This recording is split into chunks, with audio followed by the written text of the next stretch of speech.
যোগাযোগ বন্ধ এমন অবস্থায় তুমি কি করে এটা বুঝতে পারবে যে তোমার প্রিয়জন যেই মানুষটা তোমাকেই ছেড়ে দিয়ে চলে গিয়েছিল, যেই মানুষটা তোমাকেই দুঃখ দিয়েছিল, কষ্ট দিয়েছিল, সেই মানুষটাই এখন তোমাকে ফিরে পাওয়ার জন্য ব্যাকুল হয়ে উঠেছে। সেই মানুষটা তোমার জন্য প্রতিনিয়ত কষ্ট পাচ্ছে, দিনরাত এক করে দিচ্ছে তোমাকে পাওয়ার জন্য। কি করে বুঝবে?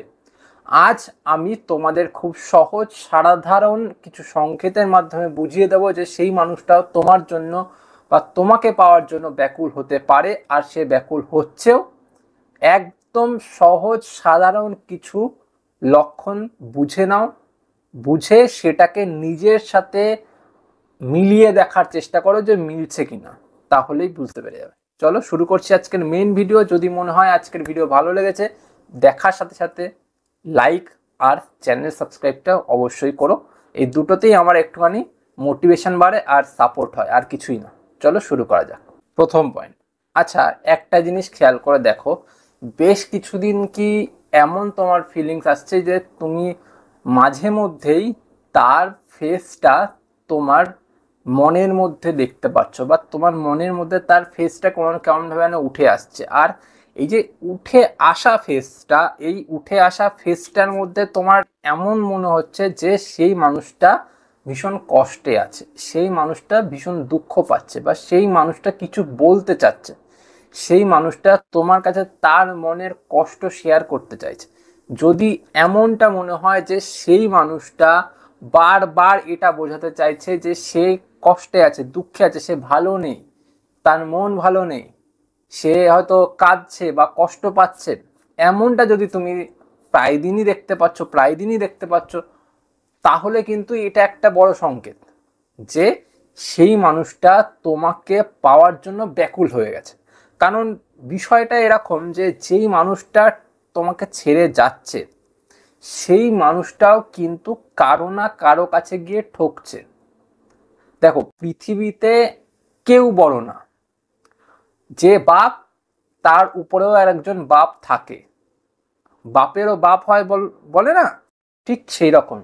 যেই মানুষটা তোমাকে ঠকিয়ে যাচ্ছে, বা যেই মানুষটা তোমাকে কষ্ট দিয়ে অন্য আর একজনের কাছে যাচ্ছে, যে বেটার ভেবে বা খুব সুন্দর ভেবে, বা তার তোমার থেকে হচ্ছে অনেকটা বেশি শক্তিশালী, টাকা পয়সার দিক থেকে হোক, সৌন্দর্যের দিক থেকে হোক, ফিজিক্যালি হোক, যাই হোক, তার কাছে গেছে। এবার সেই মানুষটার কাছে যখন গেছে, সেই মানুষটা তাকে কষ্ট দিয়েছে, দিতেই পারে। কারণ ওই মানুষটা হয়তো তোমার প্রিয়জনকে ভাবছে সে ছোট, তাকে পছন্দ হচ্ছে না, হতেই পারে। যেমন ও তোমাকে ছোট ভেবেছিল, ও তোমাকে নগণ্য ভেবেছিল, ও তোমাকে তুচ্ছ করেছিল। সেই মানুষটার কাছেও কি তোমার প্রিয়জনটা তুচ্ছ হতে পারে না? হতেই পারে। তো ঘটনাটা সেরকমই হয়তো হয়েছে। এবার সেই ঘটনার ক্ষেত্রে যখন সেই মানুষটা ওই দিক থেকে ধোঁকা খাচ্ছে, কষ্ট পাচ্ছে, তখন কি হচ্ছে ব্যাপারটা, তোমার কথা তার মনে পড়ছে, তোমাকে নিয়ে চিন্তা তার বেড়ে যাচ্ছে। কারণ ও তোমাকে কষ্ট দিয়েছিল, ও তোমাকে দুঃখ দিয়েছিল, ও তোমাকে ব্যথা দিয়েছিল। ও ভাবছে যে আমি যাকে ব্যথা দিলাম, যার জন্য, সেই মানুষটাই আমাকে কষ্ট দিল, আর ওই মানুষটা তো আমাকে ভালোবাসতো। যখনই এটা সেই মানুষটা ভাবছে মনে মনে, তখনই কিন্তু সেই মনে মনে ভাবার ক্ষেত্রে তোমার কাছে সেই এনার্জিটা এসে পৌঁছাচ্ছে। কারণ ও তোমাকে নিয়ে ভাবছে, আর দ্বিতীয়ত তোমার সাথে ওর কানেকশনটা জুড়েই আছে। আমি আগের ভিডিওগুলোতেও বলেছি যে একবার কানেকশন জুড়ে গেলে পৃথিবীতে এমন কোনো কেউ নেই যে তোমাদের কানেকশনটা পুরোপুরি কেটে দিতে পারে। তুমি একটা বিষয় খেয়াল করে দেখবে, তোমার সাথে যেই মানুষটার একবার অন্তত পক্ষে দেখা হয়েছিল, একবার তুমি সেই মানুষটার সাথে বেশ ভালো মতন কথা বলেছিলে, যেই মানুষটার সাথে তোমার পরিচিতি হয়ে গেছিল, সেই মানুষটির কথা তুমি কোনোদিনও ভুলতে পারবে না। এটা হতেই পারে, আর হয়েও থাকে। তাই যেই মানুষটার সাথে কানেকশন হয়ে আছে সেটা কোনোদিন কাটার নয়। আর যখনই সেই মানুষটা তোমাকে এনার্জি পাঠাবে, সেটা আসতে বাধ্য। যদি হালকাভাবেও আসে, সেটা বাধ্য আসতে। আর তাই জন্যই তোমার মনের ভেতর তার ছবি, বা তার ফেস, বা তার মন মরা যে অবস্থা, সেটা উঠে আসছে। বুঝতে পেরেছ?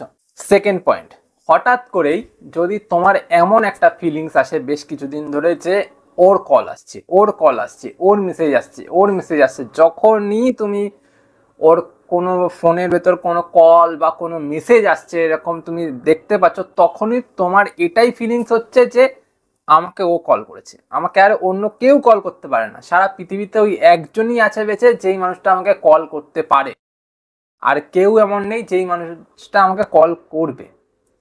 তোমার শুধুমাত্রই ওর কথাটাই মাথায় আসছে যে ও আমাকে কল করছে, ও আমাকে মেসেজ করছে, বা ও আমাকে কিছু বলতে চাইছে। যদি এমন একটা ফিলিংস আসে দিনের পর দিন যে তোমাকে ওর কল আসছে বা ওর মেসেজ আসছে এরকম ফিলিংস করানো হচ্ছে, তাহলে কিন্তু এটা একটা বড় লক্ষণ। কেন বলে দিই, দেখো যেই মানুষটা তোমাকে ছেড়ে দিয়ে চলে গেছিল, সেই মানুষটা তোমাকে দুঃখ তো দিয়েছে, এবার সেই মানুষটা তোমার সাথে যখন কন্ট্যাক্ট করতে চাইবে, সে কিন্তু থরলি এসে কন্ট্যাক্ট করতে পারবে না, যে হঠাৎ করে আবার নিজে থেকে কন্ট্যাক্ট করলো, নিজে থেকে মেসেজ করলো, কল করলো না। সেই মানুষটা ভাবছে আমি কি ওকে কল করব, আমি কি ওকে কল করব, আমি কি ওকে একটা মেসেজ করব, আমি কি ওকে একটুখানি বলবো যে আমার ভুল হয়ে গেছে, বা কথা বলতে চাই, বা আমি কিছু বোঝাতে চাই, বা আমি আমার দুঃখটা শেয়ার করতে চাই, আমি বলবো। এই যে বলার জন্য যে আকুতি করছে ও, বা ও বলার জন্য যেই চেষ্টাটা করছে, মনে মনে ভাবছে তোমাকে কল করার কথা, মনে মনে মেসেজ করার কথা ভাবছে, ওর ভেতরে যে চলছে বিষয়টা যে আমি কল করব কি করব না, এর কারণেই কিন্তু তোমার কাছে ওই রকম একটা এনার্জি আসছে যেখানে তুমি এটা ফিল করছো যে তোমাকে ও কল করছে, তোমাকে ও মেসেজ করছে। বুঝতে পেরেছো? নেক্সট পয়েন্ট, হঠাৎ করেই তোমার মনের ভেতর একটা ঝড় উঠবে।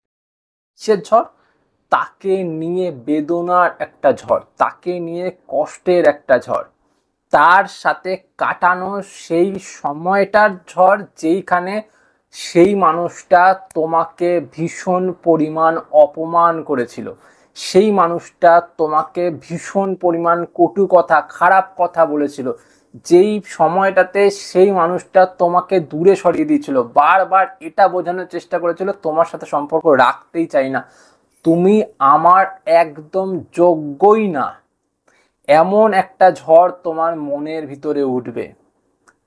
বারবার তোমাকে বিধাবে, বারবার তোমাকে কষ্ট দেবে, বারবার তোমাকে দুঃখ দেবে, বারবার তোমাকে সেই স্মৃতিগুলোকে মনে করিয়ে দেবে যেই স্মৃতির দিনটায় তোমার ব্রেকআপ হয়েছিল, যেই দিনটাতে তুমি ওর সাথে লাস্ট দেখা করেছিলে বা লাস্ট কথা বলেছিলে, তারপর আর কথা হয়নি, সেই মানুষটা ব্লক করে দিয়েছিল। সেই দিনটার কথা বারবার মনে পড়বে, বারবার সেই তীর তোমাকে বিদ্ধ করবে, বারবার তুমি সেই ব্যথাতে জর্জরিত হবে। যদি এমনটা হচ্ছে, সেটাও কিন্তু একটা বড় লক্ষণ যে সেই মানুষটা তোমার জন্য উদ্গ্রীব হয়ে উঠছে, সেই মানুষটা তোমাকে পাওয়ার জন্য আবার চঞ্চল হয়ে উঠছে, সেই মানুষটা তোমাকে আবার পেতে চাইছে। কেন বুঝবে এটা থেকে, এটাও তোমাকে আমি বলে দিই। কারণ সেই মানুষটা যখন অন্য কারোর কাছ থেকে ধোঁকা পেয়েছে, কষ্ট পেয়েছে বা ব্যথা পেয়েছে, বা সেই মানুষটা যখন এটা রিয়েলাইজ করতে শুরু করেছে যে আমি যার সাথে সম্পর্কে ছিলাম সেই আমার জন্য ভালো ছিল, তখন তার এটা মনে হচ্ছে, তখন সে এই জিনিসটা ভাবছে যে আমি তো ওর সাথে খারাপ ব্যবহার করেছিলাম, আমি তো ওর সাথে বাজে কথা বলেছিলাম, আমি তো ওকে দূর দূর করে তাড়িয়ে দিয়েছিলাম, আমি তো ওর জন্য অনেক খারাপ করেছি, তাই জন্য ও আমার থেকে দূরে চলে গেছে, এই জিনিসগুলো ভাবছে। আর এই জিনিসগুলো ভাবার কারণেই কিন্তু তোমার এই রকম ফিলিংসটা হচ্ছে, কারণ ওই মানুষটা তোমাকে নিয়ে ভাবছে, ওই মানুষটা তোমার কথা ভাবছে, ওই মানুষটা তোমার কাছে এনার্জি পাঠাচ্ছে, তাই জন্য তুমি ফিলিংসগুলো টের পাচ্ছ। বুঝতে পেরেছো? লাস্ট পয়েন্টটা সব থেকে গুরুত্বপূর্ণ, সব থেকে ইজি। এতগুলো পয়েন্ট তো বললাম, এইবার তুমি বিচার করো তোমার নিজের মনকে প্রশ্ন করে, যে সেই মানুষটা কি আমাকে পাওয়ার জন্য আবার ব্যাকুল হয়ে উঠেছে? এবার যদি তোমার মন তোমাকে এই জবাবটা দেয় যে হ্যাঁ, এই মানুষটা আবার তোমাকে পাওয়ার জন্য ব্যাকুল হচ্ছে, তোমার মন সেই মানুষটার মনকেও প্রশ্ন করতে পারবে, সেখানেও একটা কানেকশন আছে, সেখানেও একটা এনার্জি আছে, সেখানেও একটা অনুভূতি আছে।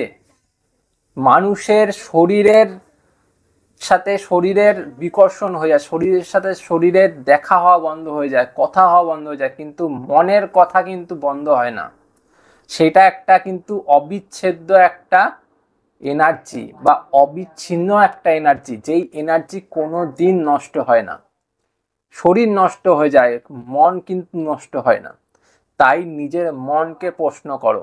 নিজের মনকে প্রশ্ন করলেই তুমি সেই মানুষটার ক্ষেত্রে একটা সব থেকে বড় ব্রেক থ্রু পেতে পারো।